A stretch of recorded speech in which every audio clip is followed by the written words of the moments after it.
Bismillahirrahmanirrahim. Assalamualaikum warahmatullahi wabarakatuh. Kita bertemu di TV Moodle dalam rangka mengisi dan menikmati bulan yang penuh berkah yang Allah turunkan sebagai penghulu dari setiap bulan, yaitu bulan Ramadan. Pada saat ini, pada kesempatan ini, kami akan memberikan suatu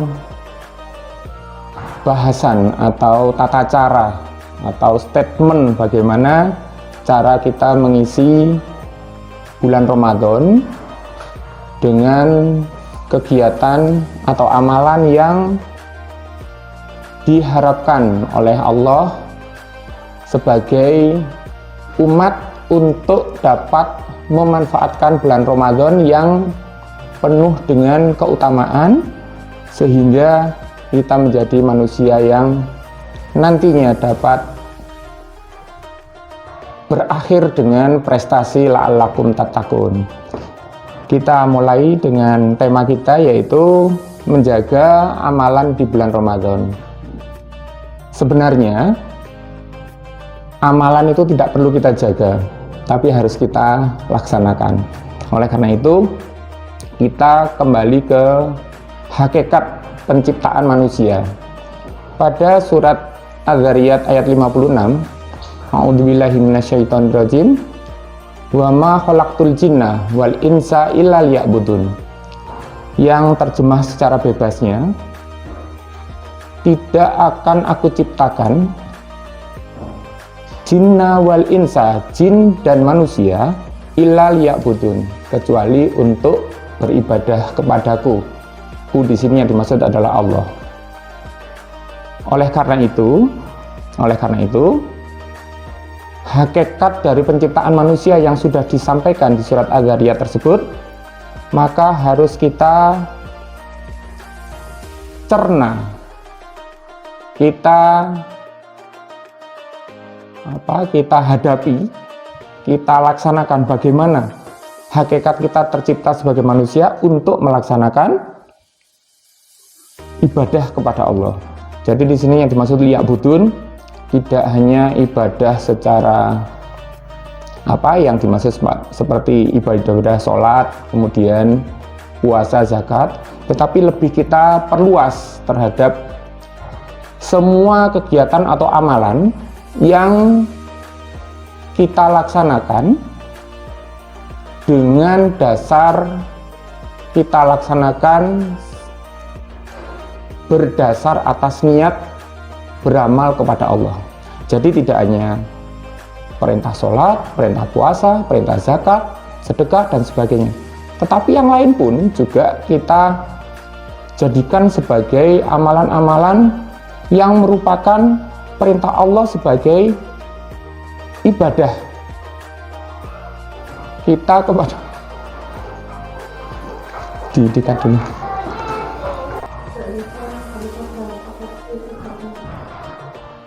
Ibadah yang dimaksud di sini tidak terkhususkan kepada hanya amalan kita seperti sholat, puasa, zakat, sedekah dan sebagainya, tetapi apapun yang kita kerjakan, apabila itu kita dasarkan berniat beribadah kepada Allah, maka semuanya yang kita laksanakan itu nanti akan terhitung sebagai amalan ibadah kepada Allah. Seperti kita bekerja, itu kalau kita dasarkan karena niat kepada Allah, maka bekerja kita termasuk dalam posisi ibadah. Tidur kita tidur karena memang memenuhi kebutuhan sebagai manusia, bahwa manusia harus beristirahat, dan kita niatkan karena ibadah kepada Allah tidur kita, maka tidur kita pun juga merupakan suatu ibadah. Nah, kembali kepada tema yang kita bahas, bahwa menjaga amalan di bulan Ramadan itu memang sangat penting, karena amalan itu akan bernilai baik itu dari dua aspek, yaitu aspek kuantitas dan aspek kualitas. Nah, untuk mengawali adanya kualitas atau kuantitas suatu ibadah, maka sudah ada ketentuan bahwa segala amal itu harus kita dasari dengan niatan yang insya Allah ada dasar yang harus kita gunakan untuk melaksanakan itu, yaitu apabila kita sebelum beramal, berperbuatan, maka kita awali dengan suatu niat. Fad'ullaha mukhlishina lahuddin, maka sembahlah Allah dengan tulus ikhlas dalam beragamanya. Nah, artinya kita beragama itu tidak hanya dalam hal ibadah, tetapi menurut kajian yang tadi, bahwa beragama kepada Allah itu meliputi segala sesuatu amalan, baik itu amalan kita langsung kepada Allah maupun kepada sesama dan lingkungan. Nah, oleh karena itu niat ini adalah suatu dasar sebagai faktor utama penentu bahwa apa yang kita lakukan itu adalah suatu ibadah. Itu yang pertama. Ibadah yang baik itu bagaimana? Terutama di bulan Ramadan. Satu, yaitu menjaga kuantitas. Ini mungkin di kategori yang cukup baik, ya, jadi menjaga kuantitas, atau bisa kita terjemahkan dengan istiqomah. Nah, jadi sesuatu yang istiqomah itu Allah memberikan ganjaran yang luar biasa daripada ibadah-ibadah yang dilakukan hanya serta-merta seolah-olah besar atau memang besar tetapi hanya sesekali-sesekali. Nah, ini mungkin kalau dibandingkan dengan ibadah yang berkuantitas dengan jumlah yang banyak, ya, rutin dan istiqomah, insya Allah ibadah yang berkuantitas ini pun juga akan membawa kita ke suatu kebaikan. Dengan istiqomah Allah menjanjikan pahala yang luar biasa seperti yang saya sebutkan tadi. Nah, tidak juga pada ibadah yang berkualitas. Apa itu ibadah yang berkualitas? Ibadah dikatakan berkualitas apabila memenuhi beberapa syarat. Yang pertama yaitu niat tadi. Yang kedua yaitu kemauan untuk menjadikan ibadah kita sebagai ibadah yang berprestasi. Pada surat Al-Baqarah ayat 148, insya Allah potongannya semacam berikut yang sudah viral sekali, yaitu fastabiqul khairat. Artinya kita mempunyai semangat untuk gentleman competition, artinya berkompetisi secara jantan. Yang dimaksud di sini adalah berkompetisi di dalam melakukan ibadah, ya. Jadi untuk meraih suatu predikat ibadah yang di atas rata-rata, bukan sebaliknya, ya, bukan sebaliknya. Tapi ada orang yang seolah-olah itu adalah fastabiqul khairat atau gentleman competition, padahal di dalamnya ada suatu niat.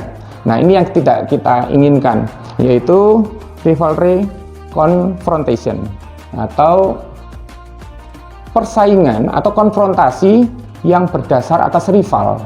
Rival itu adalah pesaing.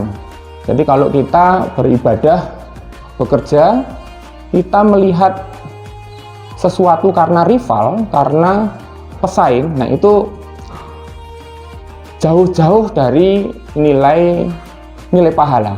Oleh karena itu, dasar kita beribadah yaitu fastabiqul khairat, gentleman competition, bukan rivalry confrontation.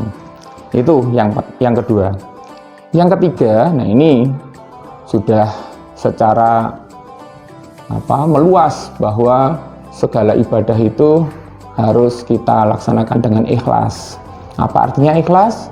Ikhlas adalah segala sesuatu yang kita amal, yang kita perbuat itu hanya menginginkan balasan dari Sang Pencipta, tidak menginginkan sedikit pun pujian dari sesama, apalagi ingin mendapatkan sesuatu yang didasarkan atas faktor duniawi. Itu salah besar yang semacam itu. Oleh karena itu, kualitas suatu ibadah itu juga akan terukur atau mempunyai makom yang lebih tinggi apabila selain fastabiqul khairat juga kita dasarkan atas keikhlasan. Yang berikutnya adalah faktor ikhlas. Ikhlas ini mendasari dari syarat ibadah kita diterima atau tidaknya. Nah, jadi ikhlas di sini seperti yang sudah biasa kita dengar di media-media atau di pengajian, bahwa ikhlas itu adalah apabila kita melaksanakan amalan atau perbuatan itu didasarkan atas imbalan dari Allah semata, bukan dari yang lain, ya. Oleh karena itu, salah besar apabila kita beramal, berbuat, ya, bekerja, beribadah, itu kita dasarkan atas misalnya kita menginginkan pujian atau penghargaan dari orang lain. Nah, kalau tujuannya itu ya kita mendapatkan pujian dan penghargaan dari orang, tetapi Allah SWT tidak akan menilai sama sekali amalan atau ibadah yang tidak didasarkan atas keikhlasan. Banyak contoh, kalau kita sebagai siswa misalnya, kita harus belajar, betul-betul belajar menuntut ilmu karena Allah, sehingga nanti apa yang kita dapatkan betul-betul ilmu yang bermanfaat.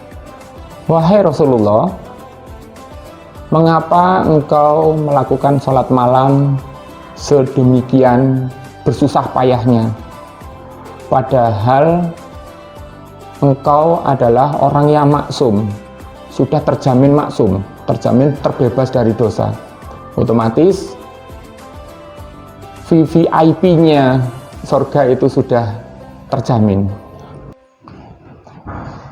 Rasulullah memandang istri beliau dengan penuh lembut dan menjawabnya, "Wahai istriku, tidakkah engkau bahagia apabila aku beribadah kepada Allah itu karena ungkapan rasa syukurku?" Nah, jadi yang perlu kita garis bawahi adalah rasa syukur, karena syukur itu adalah apabila suatu ibadah dilaksanakan dengan syukur, itu merupakan suatu level, menurut saya itu adalah level yang paling tinggi. Kenapa? Karena kita kembali kepada syarat bagaimana amalan kita itu bisa terjaga atau bisa berkualitas, yaitu berniat karena Allah, bersemangat dengan fastabiqul khairat itu, kemudian ikhlas hanya mengharap imbalan dari Allah. Nah, tapi dengan syukur, insya Allah semua ibadah yang kita laksanakan itu tidak hanya 3 poin itu, tetapi ada 1 poin yang mendampinginya, yaitu rasa gembira. Nah, oleh karena itu, apabila ibadah itu kita laksanakan, kita awali dengan niat, semangat, ikhlas, dan gembira, insya Allah ibadah itu adalah ibadah yang mempunyai makom yang sangat berpredikat atau yang sangat tinggi. Nah, beberapa yang saya sampaikan tadi itu adalah cara bagaimana menjaga amalan kita di bulan suci Ramadan ini, ya. Kemudian ada satu pesan seperti yang tertulis di dalam Al-Quran surat At-Taubah ayat 41. Di sini perintah sekaligus ada makna eksplisit yang apabila kita tidak melaksanakan ada suatu akibatnya. A'udzubillahi minasyaitonirrajim.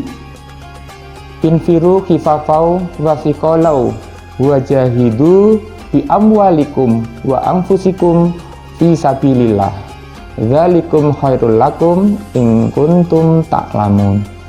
Yang terjemahannya, berangkatlah kamu baik dengan rasa ringan atau rasa berat, dan berjihadlah dengan harta dan jiwamu di jalan Allah. Yang demikian itu adalah lebih baik bagimu jika kamu mengetahuinya. Yang dimaksud dengan rasa ringan atau rasa berat ini adalah dari kesempatan hati kita untuk melaksanakan, bukan kesempatan karena kesibukan kita berkehidupan, di mana kita mendapatkan perintah untuk melaksanakan amalan ibadah di waktu apapun. Maka apabila kita bersegera untuk melaksanakan, maka ini termasuk jihad. Jihad bagaimana maksudnya?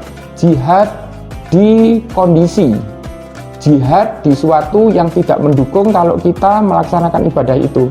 Misalnya kita punya pekerjaan yang mungkin dalam waktu ini tidak bisa ditinggal untuk melaksanakan ibadah. Di tengah-tengah kita melaksanakan kegiatan pekerjaan, azan terkumandang, tapi kita mempunyai perhitungan logika yang kalau pekerjaan ini tidak saya lanjutkan, maka nanti akan ada sesuatu. Tetapi kalau oleh karena itu, maka sholat kumandang azan ini untuk memanggil sholat ini kita tangguhkan. Nah, disinilah titik jihad sebenarnya pada saat ini. Jadi kalau kita ada tantangan untuk beribadah atau beramal, bersegera atau tidak kita melaksanakan, itulah yang dimaksud dengan jihad. Untuk saya garis bawahi dalam kita sebagai wa ma khalaqtul jinna wal insa illa liya'budun.